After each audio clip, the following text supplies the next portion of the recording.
命由八字先天定，运由风水起波澜。大家好，我是三亮道人，欢迎大家收看我们的节目。今年春节期间啊，我在中国的这广州啊、广东这些福建这些地方啊，这个南方的这些省份们云游，然后深入探访了这些地方的一些名人的祖坟和包括他的祖宅。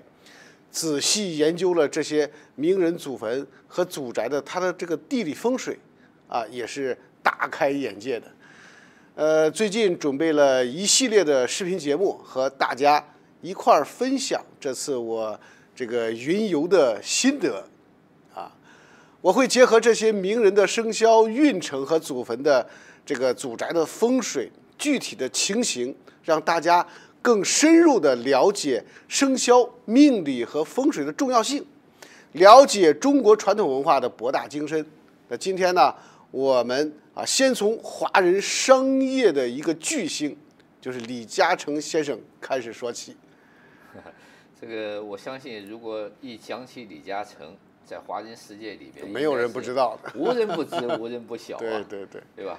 很多人也把他这个尊称为这个几乎是华人的商业之神了。对，确实，李老先生一生中这个从踏足商场，对吧，一直到现在开拓出一个商业帝国，几乎是很少遇到这种听到有什么失败呀、不利的这样的一些东西。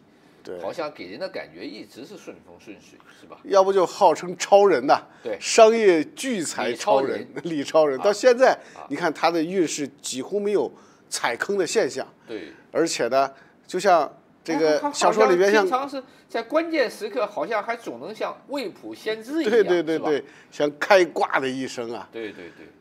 他说起这个李超人呢，他出生在1928年的7月29号。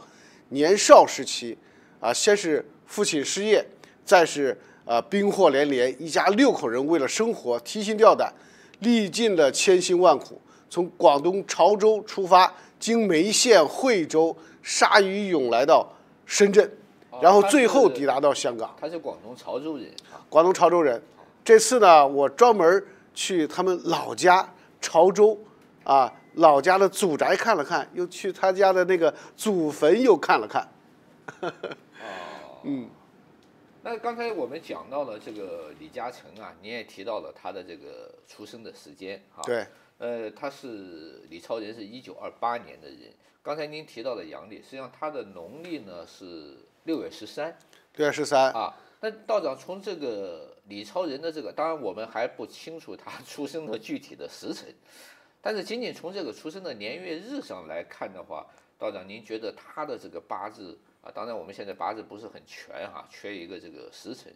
但从现有的这个来看的话，他的这个八字怎么样的？他的这个八字呢是戊辰年己未月庚午日，就单从他这个年月日这3柱上看，他的就是一个财极旺的一个八字。那他的八字里边呢，他的财运呢，他的贵人也特别的多你包括他这个有太极贵人、国印贵人、天乙贵人、月德贵人、福星贵人，而且他八字里边还带将星。就按中国的这个传统生肖来看1928年立春是2月5号，那在此之前他生肖是属兔，28年呢他是属龙，所以他是戊辰年出生的。那李嘉诚的生日是在立春以后，所以他是属龙的。那作为中国传统文化的这个神兽，龙代表着力量、智慧和吉祥。李嘉诚的一生呢，正如同他同龙一般，开始了他开挂的一生，集成了商业疆场之中展现了淋漓尽致，他把无尽的能量和智慧在华人世界里边展现出来了。他实际上呢，我去他们家走访的时候，他的这个是从15岁才开始离开他家的。我到潮州这个地方，潮州是有一个古城的，这古城是很漂亮的一个古城，大家有机会的可以到这个广东潮州去转一转。小城市不大，但是它里边有古城，而李嘉诚他们家就在古城的里边，一个比较古老的建筑。他那一片儿的人好像我听他邻居说啊，都出了很多人才，而且他的对门还有一个香港的一个算是富翁级的人物，也就是他的也是这个富翁的这个祖宅在那个地方，而李嘉诚出生在这个院落，啊，也是这个集风水之大成，尤其是他就是祖母的，就是就爷爷奶奶的坟地风水特别的好。那李老师，我刚才就是想问啊，就是您刚才也分析了这个，虽然我们这个八字没有那么全哈，没有到10辰，但是根据您对他的这个出生年月日的分析啊，感觉李嘉诚他本身命里面就带着很好的财运。对啊，而且我刚才尤其听你讲了一连串的，就是命里边在命格里边贵人这么多的，应该也不是说也不多，都是这样吧？对对对对。所以你看，我们看李嘉诚的这个一些传记啊，还有写他的一些回忆录啊，什么，就是看来我觉得他命中多贵人相助，这个看来真的是这样，因为好像就您刚才讲的，他虽然在小时候可能家庭啊有一些问题，然后比较波折一点，但基本上从他22岁正式的从商以后。那就像您说的，几乎真的像是开了挂的人生一样，没有踩着坑。对对对，就是几乎没有遇到太大的什么问题哈。对。那我们一直在讲，就是那有贵人相助，可能你的这个命运它就是不一样。对，俗话说一个好汉三个帮，啊，你如果光靠他自己单打独斗，那肯定是不行的。后面有很多的贵人来帮他。按他自己的话来讲呢，就是前期他的这个商业帝国发展的时候呢，贵人很多，啊，后期的时候，他觉得他的运势，就是走到那个点儿了，运势也特别的好，这跟他的八字和风水有密不可分的这个关系。那刚才您在分析他的八字的时候，还提到了一下，在李嘉诚的生肖八字里面，您还提到了一个带将星，是什么意思？八字里面带将星的，他一定就是这个在人生当中从事某一个行业，会在这个行业里边做到领军级人物的。如果是他是从军的，那这个人一定是将军级的人物；如果是从商的，那就会像李嘉诚这样的人物。啊，八字里边带将星是很不得了，就是他一定会成为，不管他从事哪一个行业，对，他一定会成为这个行业的佼佼者。对对对对。啊，这是带将星的。对对。那实际上呢，他这个有什么样的风水，就会有什么样的人物出现。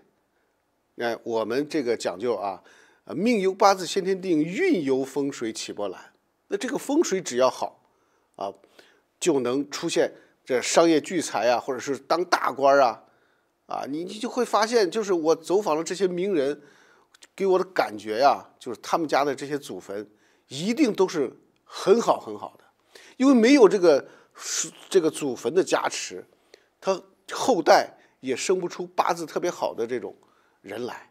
我们老家就有一些这个俗话哈，谁家要是出了一个比较有出息的后代，一般人都会说，哎，他家老祖坟冒青烟了，好，要么就您刚才讲的，他家祖坟冒青烟了。对对对啊，那我们就拿这个李嘉诚他家的这个祖坟啊，我是带着弟子亲自去考察的，就是前一段春节期间的时候，他们家我就发现他们家的这个祖坟呢，这个是背靠生机勃勃、气势磅礴的莲花山和九连山的这个山脉，正穴后面呢来龙深远。啊，犹如登天之梯，直达莲花的主峰。这种靠山龙脉，步步高升，直达青云的这种格局，确实能够庇佑家族子孙后代这个事业蒸蒸日上，财源滚滚而来。那今天呢，我就从风水学的这个角度上，结合实地考察情况，深入探讨李嘉诚他的祖坟的这个地理位置啊，山脉走势。包括它的这个水系分布、墓地的布局，以及对家族兴旺的这个潜在的这些影响。那我们一说好的风水啊，往往都会说有山有水啊。对。那道长，这次您去看这个李超人的这个祖坟的情况，他这个山水的情况是个什么样子的？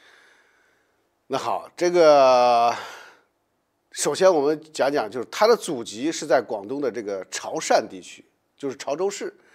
这里呢山清水秀，风景优美，旁边呢有一条江叫韩江啊。祖坟的选址呢就在这个莲花山和九莲山脉之间啊，背靠两座山脉，形成了风水学里边所谓的靠山格局。那在风水理论当中呢，背有高山作为依托，象征着家族有坚实的支持，事业稳固，后代昌旺。那莲花山和九莲山，它这个在当地呢被视为是灵气汇聚之地。啊，莲花山的主峰高耸入云，象征着权威和尊贵；九莲山山势连绵，啊，形似九朵莲花，寓意着纯洁和繁荣。那祖坟选址呢？在此呢，就意味着家族能够吸纳天地之灵气，子孙后代啊，在人生的道路上也会步步高升。那我们知道啊，这个山脉的形状和走势，它是有很多种形状的，对吧？那莲花这样的一个形状，它算是一种。如果我们把这种好的山势分到级别的话，莲花这样的形状算是一种什么样的级别呢？各有各的好处。分级别的话，莲花这种山的级别也是非常高的。就拿我们这个天界山，我们这个天界山，你在这个山外俯视这个莲花，就是天界山的时候，你会发现它是一个周围都有山的，像一个莲花一样，因为山有高低起伏，像莲花瓣。而老爷顶在天界山的正中心，就像一个莲花心。所以当年这个传说呀，真武大帝啊就相中了这个老爷顶，在此这个修炼，后来成仙，得道成仙的。这个真武大帝在选道场的时候，他目前这个山势也是一个莲花地啊，莲花山，级别在风水学里边是非常高的。这种地方，这个会出两种，发富和发贵，啊，不富即贵，就这个山势是非常好的。当然还有这些我们这个风水学里边讲究龙脉啊，有的这个龙脉啊蜿蜒曲曲而过，穿山越谷，穿峡溯气，然后结穴，这是会出皇帝的。那刚好我也正想问这个问题，它这个九莲山也好，莲花山也好，它毕竟是一个面积很大的一个地方，对吧？对。那这个李嘉诚呢，他的这个祖坟在选这个莲花山这个山脉选的时候，您在实地看他是怎么去选择这个具体的位置的？他这个一般祖上都是非常笃信风水的。那像这种情况呢，他家的这个祖坟，我现场去看的时候，它是坐坤向艮，就是坤山艮向，坤山艮向，然后前面有3、4个鱼塘，再往前不远的地方又是这个著名的韩江，就是它这个收沙纳水运用的特别的好啊。风水里边讲究水啊，风水得水为上，你要想发富就要离水近的地方啊。所以说呢，他这个祖上选的这个坟地还是非常有讲究的。而且呢，现在他那个地方呢也都成了一个公墓啊，在那儿买墓地的人，想沾沾这里的喜气的人也特别的多。原来就他们家一家，现在满山遍野都是坟地了。就是其他家人这个有人去世以后，对，也都往这个地方买了。对，这个有用吗？风水它有的好风水地啊，它占着正穴。我们讲究什么呢？龙真穴地，它真正的正穴就那么大一点儿，你偏一点儿都不行。再一个还讲究坐山朝向，啊，煞水的这种各个方位，发哪一门，啊，这个旺哪一门，哪一门子孙旺，都是有讲究的。他拜到哪一门？你看我刚才您就提到了这个李家的应该叫坤山艮向啊，坤山艮向，这个走向是指向哪一个方向？它这个坟的方向呢，就是它的西南方是高山，然后东北方是这个韩江，啊，这叫背靠西南，脚踏也就是面向韩江这种像呢一般是发3门。当时呢就是我到那个地方，我说您说的像这个就是家族里边的家族里边的老三，第3门，对，第3门。我说这个是发3门的他说呀，那这还不知道，那没关系，我们查一下百度上一查，他的父亲李嘉诚的父亲就是排行老3。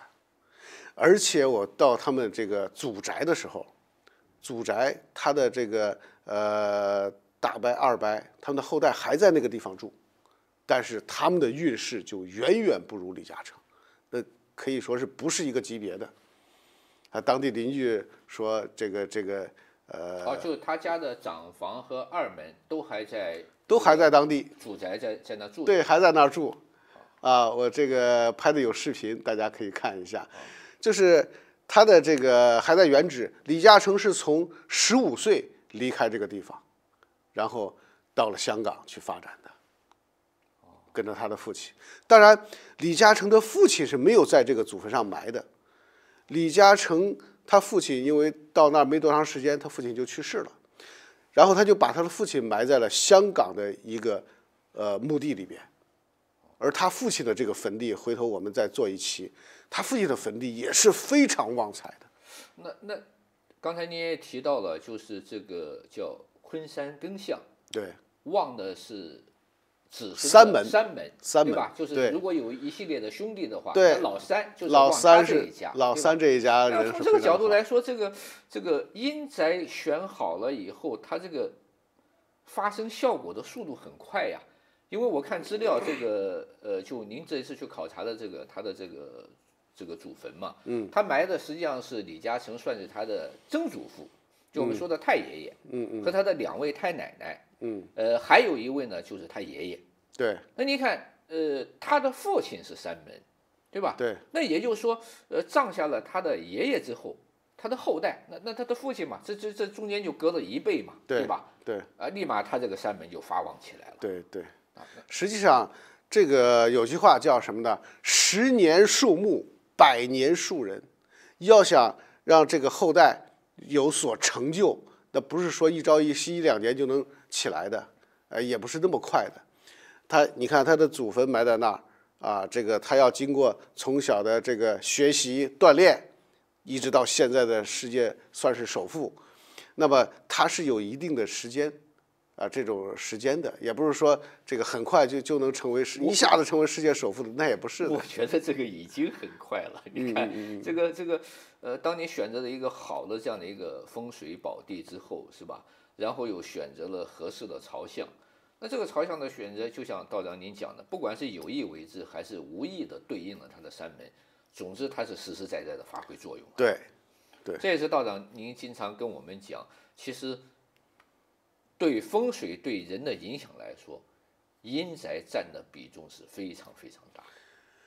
所有的能发巨富和发大贵的，我说的大贵是当大官的巨富的像李嘉诚马云这样的巨富他的祖坟一定是非常好的只有风水的这祖坟的加持才会有这么好的发展。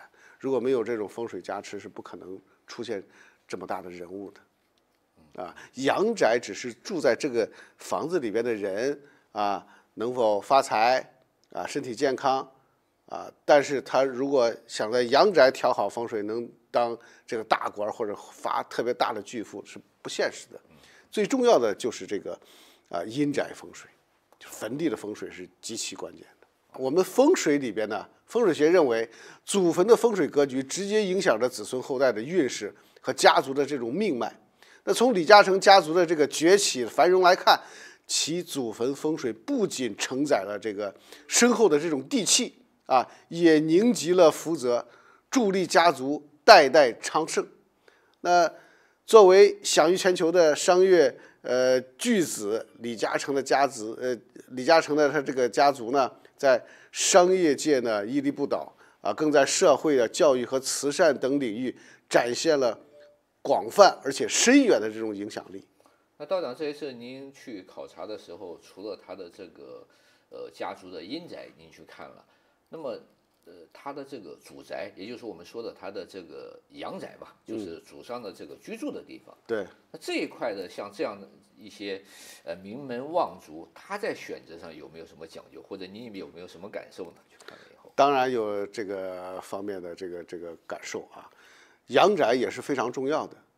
当时我就是找到他们家这个邻居，他邻居给我当向导，说原来他家的门是在这个西北角开，啊，现在这个门呢，就他的这个就是他大伯家的这个后代呢，把这个房子都盖了大概有4层楼那么高，啊，地方也不大，老院子地方也不大，本身潮州呢也是小城市，比较拥挤。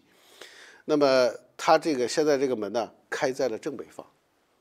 他说：“大师，你看看现在他这个在这后代怎么样？”我说：“把这个门的方向调整了，对，跟以前啊，它和以前是不一样的。这一调整有什么变化呢？这变化大了。我说原来就是门在这个西北角开的时候，啊，这家是出人才的。但是如果现在换成正北方，这家人的后代，这个非常的不好，尤其是财运不好。呀，他说竖大拇指，他说大师你真是算对了。这个具体的不再多说了，就是你说的是非常对。您说的这个实际上把这个门的朝向改了以后，对家族财运的影响，因为我们现在说的是阳宅嘛，但实际上影响的就是依然还在这居住的人。对，其实说白了就是他家的这个掌门和二门的这2家。对，他这个就是门的开的方向，在阳宅里边是非常重要的，但是也仅仅是住在这里边的人，他的事业呀、财运的好坏。还有一点是非常重要的，就是还是他的这个阴宅啊，祖坟。阴宅本身就是发的三脉，就是他的这个老三、老大、老二家就不好。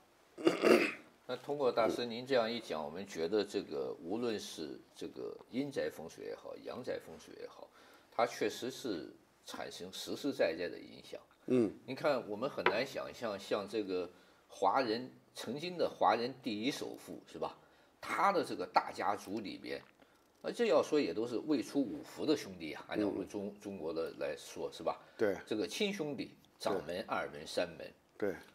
那因为阴宅的这个，刚才您分析了这样一个风水朝向呀，包括这样坤山艮向的这样一个望山门的这样的一个原则，那李嘉诚他家族的这一支就发展的非常好，对吧？对。但是反过来还有掌门和二门自己的这个算是亲兄弟了，这样的一些家庭，由于还生活在过去的老宅子里面，同时呢又把原来还挺不错的老宅的格局给改动了。造成了现在这样的影响，是吧？对，由此可见，这个风水对于整体命运的影响是非常关键的，立竿见影的呀。对，也是非常非常关键的。对，好，我们再说说这个李嘉诚呢，他的实际上辉煌呢，成就不仅仅源于个人的这个卓越的才智和不懈的努力，祖坟的风水带来的庇佑和助力，也是常被视为就背后的这种隐形的一股特别大的力量。你只要风水好，你有的人他会发现，就像后背有一双大手往前推着他走，你不走都不行，啊，所以这就是像一张无形的大手。就像我们说的，当运气来的时候，对，你不挣钱都不行。对，这就是风水学中的这种人杰地灵啊，强调它环境对人的潜移默化的这种力量，尤其呢是祖坟选址。这个如果符合风水之道呢，便会庇佑后代啊，人丁兴旺，事业兴隆。李嘉诚的创业之路呢，从五金商贩一直到商业帝国的缔造者，那正是这种地运人和、这种合二为一的这种生态的一种诠释。那刚才道长我们也讲了，实际上我们一直强调，就是说这个。祖坟埋得好啊，实际上就是阴宅风水选得好啊。对，对于个人的发展、家族的昌盛，它都是有非常积极的作用的。对。但是道长，我们也经常会说一样，就说这个中国有句老话叫“积善之家有余庆”，对吧？那实际上就是说，这些东西天地人还是要相合的嘛，对吧？对，你找到了好的风水，但是呢，你也要我们经常讲，比如说你多行善事，你的家庭和睦，对吧？这些可能慢慢的它就形成了一个很完整的一个闭环，你一直讲的正能量的气场，对吧？在这种强大气场的加持下，它可能我们说这个，因为家族的长盛，它不是说一代两代，是吧？它可能要代代传承下去的。对。从风水的角度上来看呢，李嘉诚他的祖坟的选址和布局，无疑是一个非常极佳的一个风水宝地，山环水抱。考察以后对他的判断，对，啊，这真是非常的很有气场啊！就是你不懂风水，你站在那个地方，你往前看，哎呀，这个风水这种气场，这个毋庸置疑啊！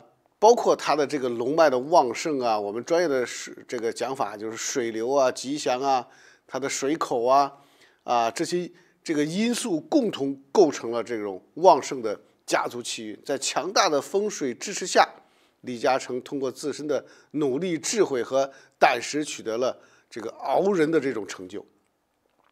所以说呢，我们平常的这种人也要从这个李嘉诚祖坟的风水借鉴一些东西啊，要相信良好的风水格局确定能够为家族繁荣长盛提供无形而且强大的这种助力。